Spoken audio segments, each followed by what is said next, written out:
আমি রামধনু বলে ডাকতাম।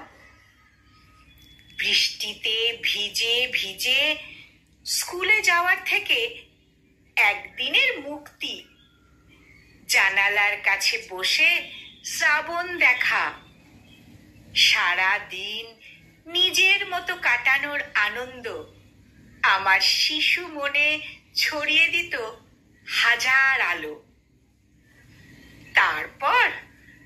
তারপর একদিন প্রথম বৃষ্টি এলো আমার শরীর জুড়ে। আমি তখন ক্লাস 8। অগোছালো ফ্রক বেহার মতো চিহ্ন এঁকে দিয়েছিল শরীর ভেজার দাগ।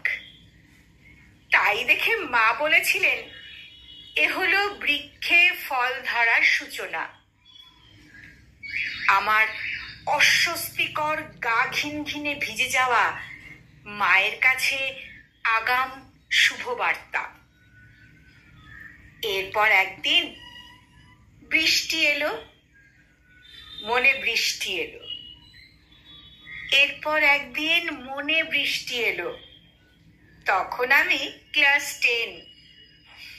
বুকের মধ্যে প্রেম প্রেম ভাব, আবেগী প্রেমে ভেসে যেতে যেতে বৃষ্টি আসতো যখন তখন।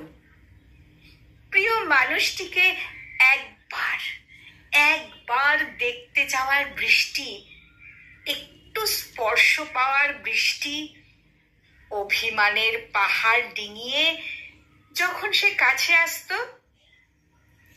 আমার মনের আকাশে উঁকি মারত খুশি। অবশেষে যেদিন বৃষ্টি এলো চোখে, বিনা মেঘে বজ্রপাতের মতো এক রাশ কান্না ছড়িয়ে আকাশ আমাকে বিচ্ছেদ লিখে দিয়েছিল। সেই বৃষ্টিতে ভিজতে ভিজতে আমি দুঃখ ভোলার মন্ত্র খুঁজলাম। হাতে তুলে নিলাম কাগজ কলম। শব্দ লিখতে লিখতে কাগজে কবিতার জন্ম হলো। সবাই বাহবা দিয়ে বলল, বাহ, দারুণ তো। ব্যথাতুর চোখে আলো জ্বলে উঠল। আমি হাসলাম। বৃষ্টি ভেজা শান্ত স্নিগ্ধ হাসি। সেই মুহূর্তে মন আলো হলো। আমি হাসলাম, বৃষ্টি ভেজা শান্ত স্নিগ্ধ হাসি। সেই মুহূর্তে মন আলো হলো।